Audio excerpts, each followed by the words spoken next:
Good afternoon.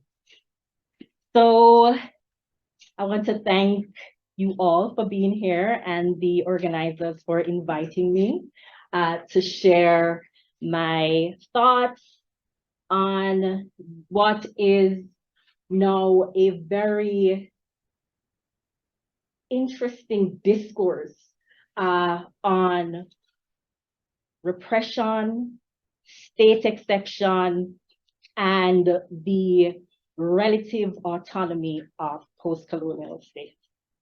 So in my presentation today, I use this period in Jamaica's history to unpack the complexities around freedom that arose after emancipation.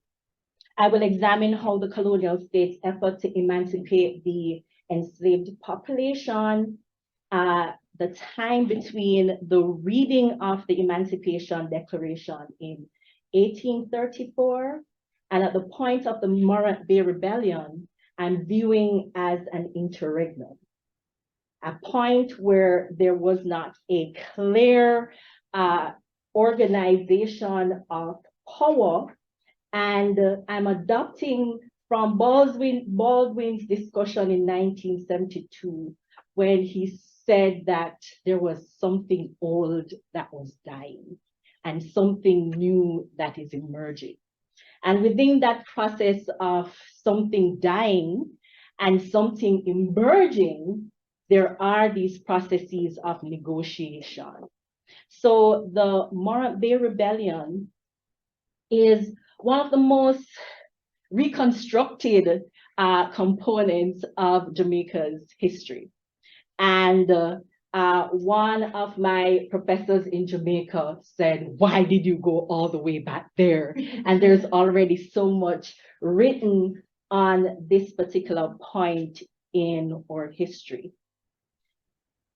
I went back there because there is something to be learned about this moment where power is being reorganized and the foundation that it sets for citizenship, how we perceive institutions of social control, and the ideologies that inform our lawmaking. So the early emancipation period in Jamaica was a time of significant political and social change. And the application of colonial law had far-reaching implications for the people of the island. By exploring these contradictions and complexities, we gain a deeper understanding of the social and political factors that shaped Jamaica during this pivotal period in its history. The Morant Bay Rebellion has been reconstructed by many historians and political scientists, and it is seen as a focusing event to unpack issues of empire, race-making, and gender. Few have unpacked this, and an example is Diana Payton, in terms of the history of punishment. Recently, Hilary Beckles has used this to advance the reparations debate by showing how the European legacy of plunder and poverty has systematically stymied the advancement of former colonies in the Caribbean. I would like to center my discussion on lawmaking and ideological discourse. And with this, I'm invoking Richard Lee's discussion of the third arena of world historic analysis.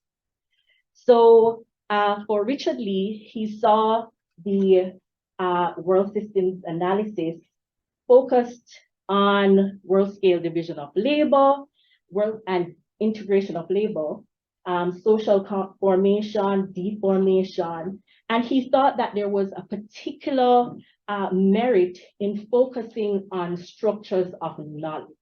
And this is the realm of ideology. So this is where I have focused my thoughts for today. So I'm really asking the question, how does the use of state-sponsored violence and surveillance shape the formation and maintenance of political power in post-colonial Jamaica? So I will be looking at the context of this period, particularly before the Morant Bay Rebellion. The Morant Bay Rebellion as a focusing event and what we can learn from its response, and then I make some conclusion. So emancipation was declared in Jamaica in 1834, signaling a new era for the formerly enslaved people that was filled with the notion of liberation and the promulgation of new laws that provided the framework for individual rights and freedom. The contradiction in this changing context is that the significant coercive force deployed to control the newly emancipated Black population that was seen to possess the potential to become a revolutionary peasant class and could choose not to sell their labor to sugar cultivators. In the backdrop of the plantation society were the Maroons, with whom the British had signed a peace treaty in 1739, granting them the right to form their own communities, undisturbed, in exchange for their support in protecting the island and from external threats and returning enslaved persons who would run away from the plantation. Note the Maroons.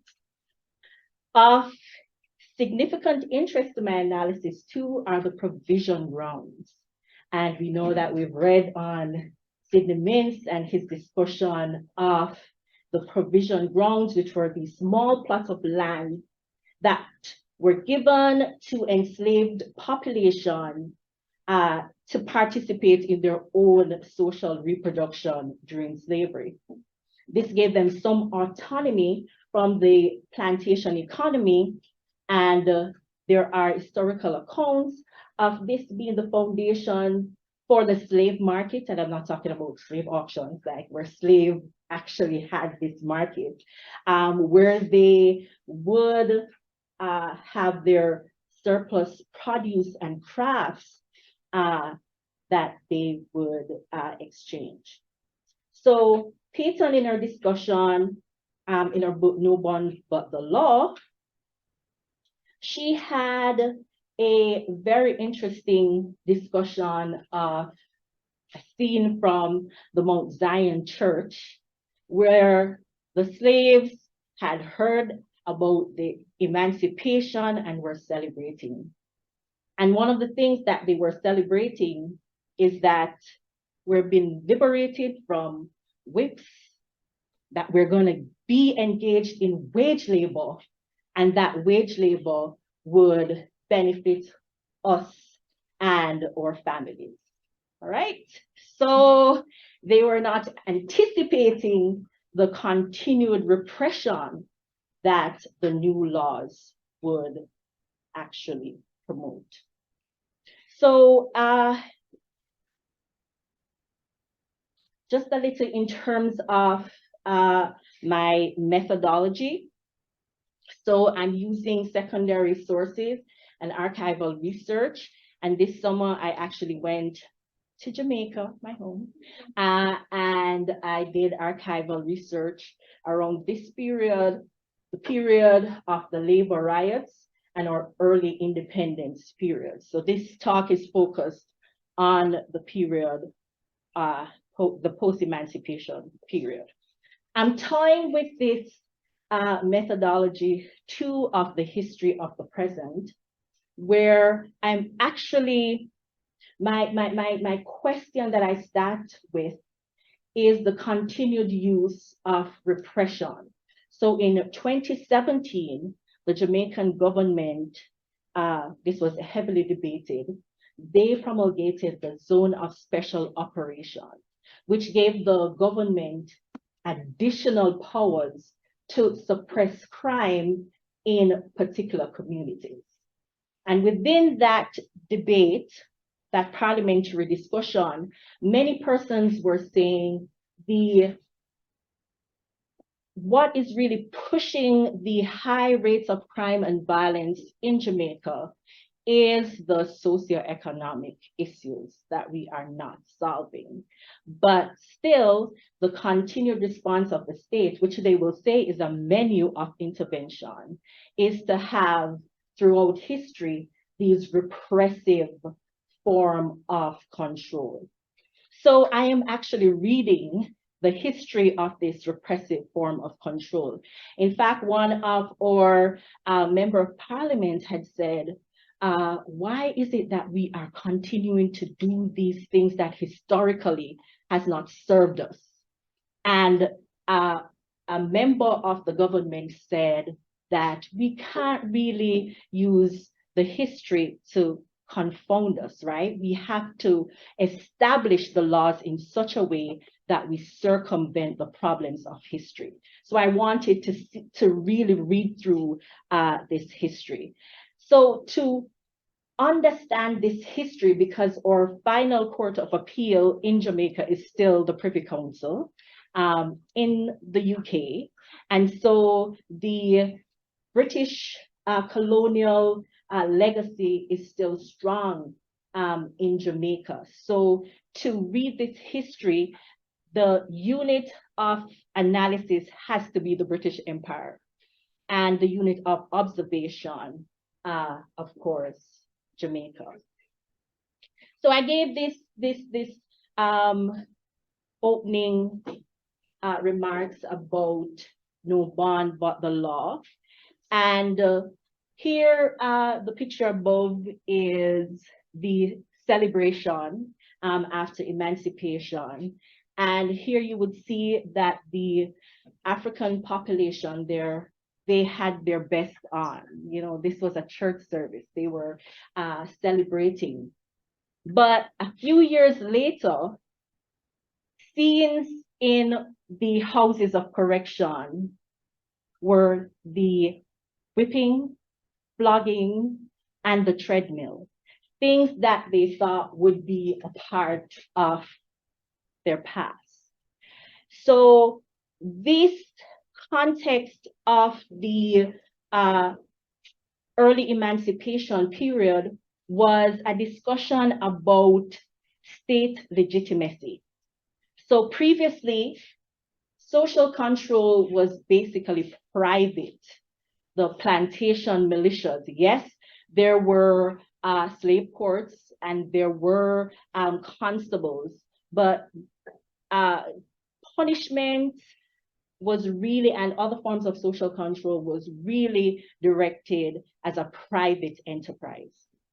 So after emancipation, we have 5,000 whites, that's the estimate, approximately 28,000 coloreds, and you had over 300,000 emancipated Blacks.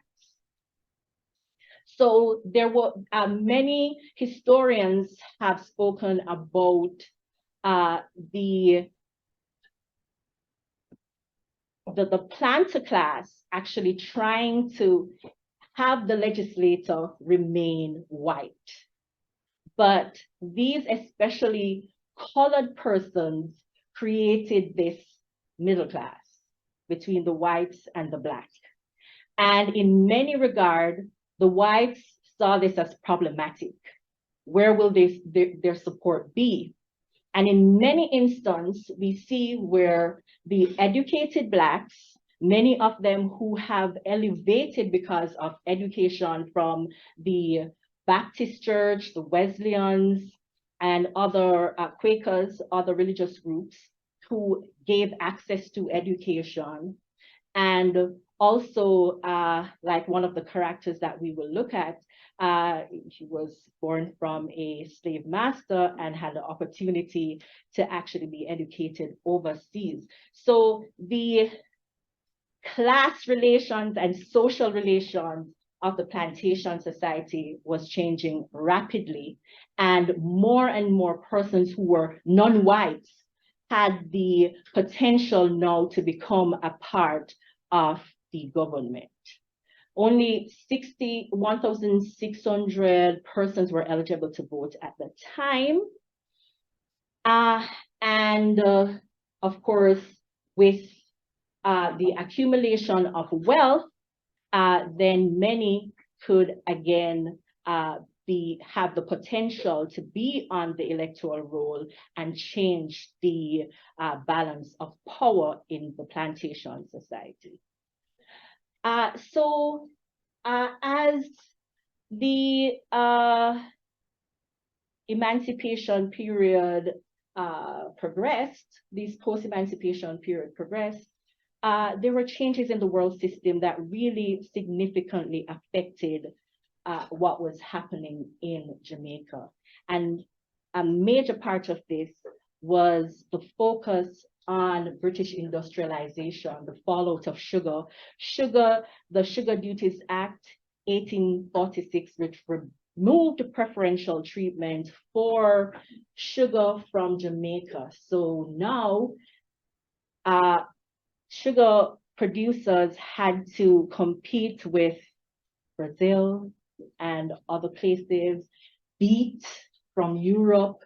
And so the advantages that they had before the period of emancipation were waning.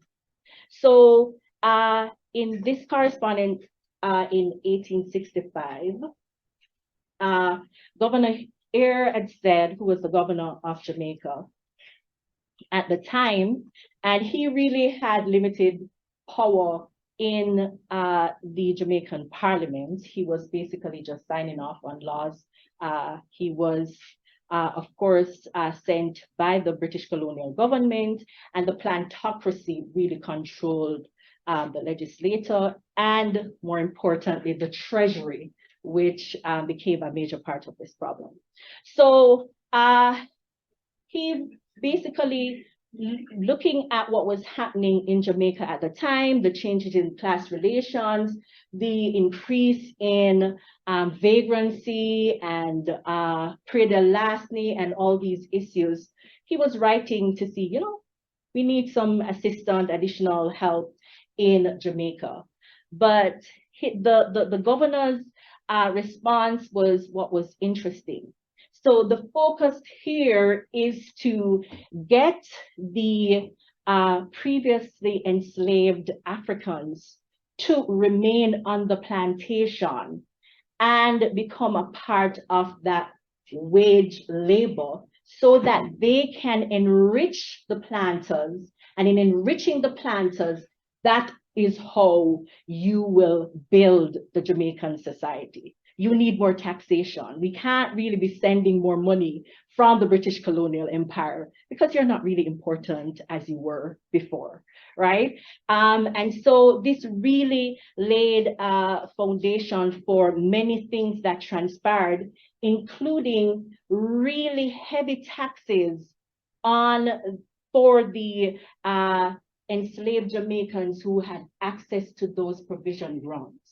And these provision grounds, they would have access to for generations before. But now the planter class is saying, you need to pay rent, and the state is saying that you need taxes. A part of the fallout in sugar meant that planters were also abandoning their plantations. So again, there were the availability of land. And so the previously enslaved are saying, give us access to this land. The state is saying, give us taxes. The planter class is saying, this sounds familiar, right? The planter class is saying, give us your rent. So in the moment of the reduction in sugar production, availability of land, but still limited land reform and increased taxes. So this was what was happening, and Paul Bogle here, that's on the picture there, he was one of the persons that the British government saw as an agitator. But there were these social movements that were developing that were, the goal was trying to organize the newly freed Blacks to really fight for their right to access these lands and to lobby the Crown for changes in legislation. But at this time, they had increases, laws that actually were penalizing in excess for predial larceny, especially among juveniles. And with that, it was a discourse among the newly freed Blacks that we're going to be re-enslaved. Something is ensuing. So that was their kind of political memory. Why is it that we're having more houses of correction? Young people are being, for small things like eating sugarcane, given an apprenticeship for 5 years. So they thought that there was something happening there because of the changes in the legislation. So Paul Bogle, he would organize for the Blacks to visit the courthouse to appeal the judgments that were being made, especially for rent. And when you actually went to court, you had to pay for use of the court. So they were saying, we're not going to pay these fees. And it became ugly October 11th, 1865, when one of these organized groups at a court in Morant Bay decided that the person whose judgment was, again, pay your excess rent, pay your court fees, we will pay the other costs, we're not going to pay the court fees. And there was a mobilization that became bloody.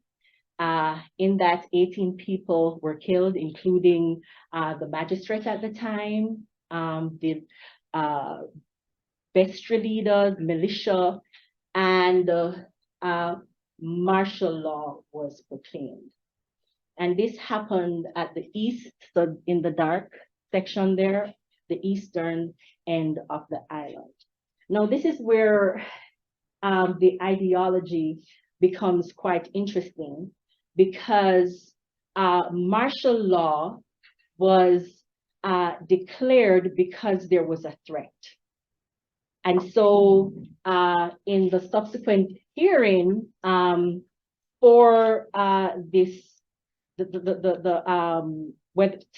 say whether or not the martial law was legal, there were discussions about what was happening in the British Empire, what was happening with the Indian Mutiny, what was happening in China, what was happening just across the world, and what happened in Haiti.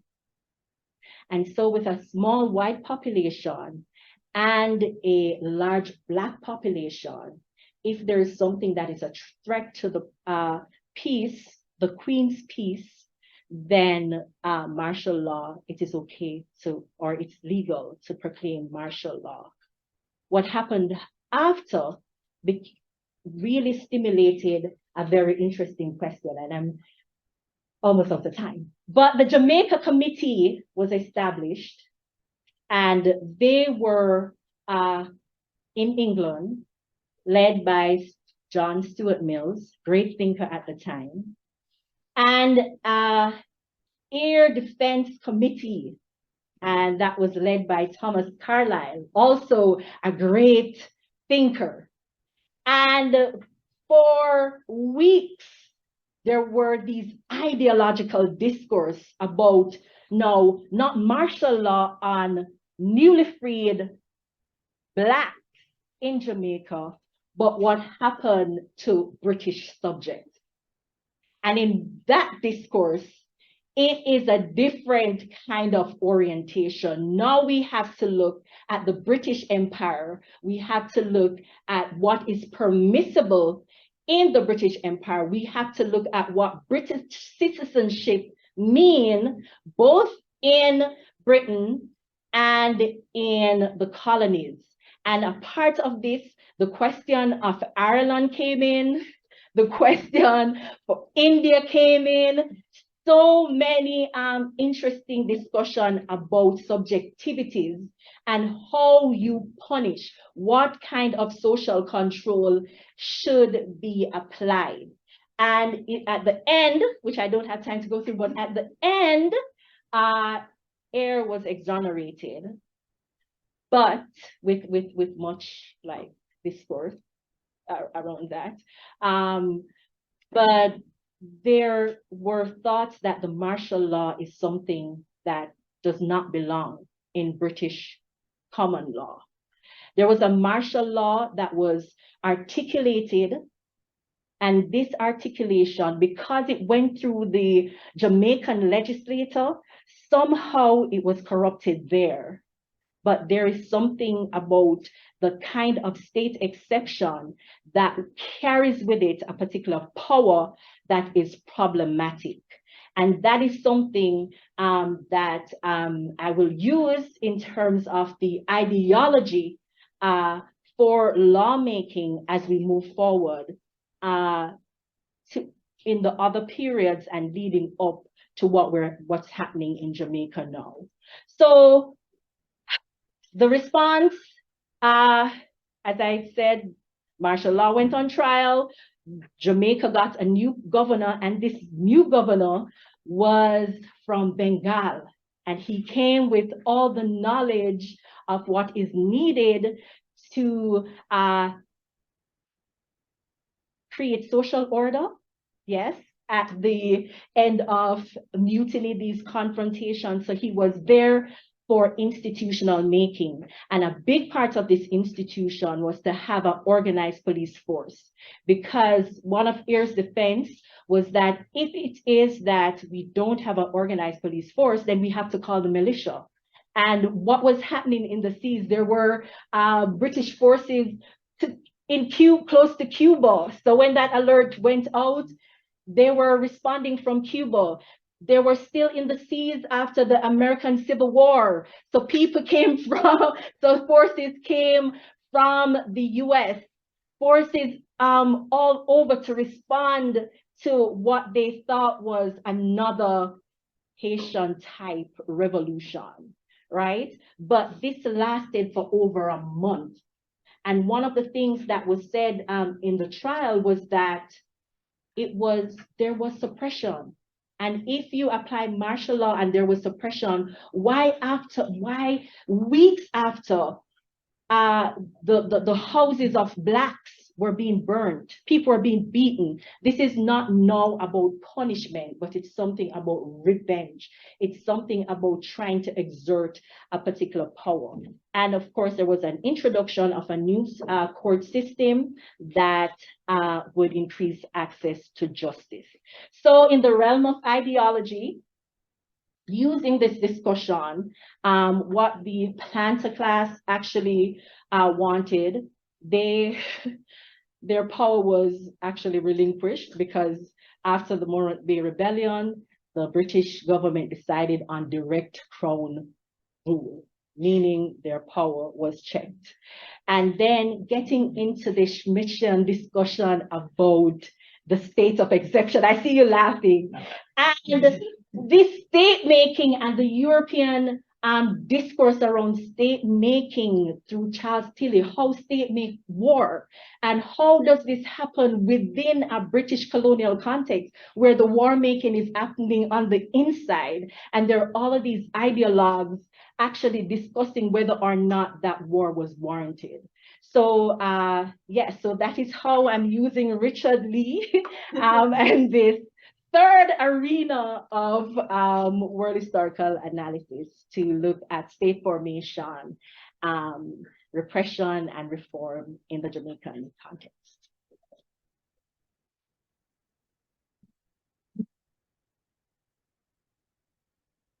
Thank you, Nicola and Bron and Kenyon, for these wonderful, really stimulating, fascinating presentations. why don't we take 5 minutes to refresh our coffees, use the restroom, and then we'll come back for Q&A. Sound good? All right. Let's do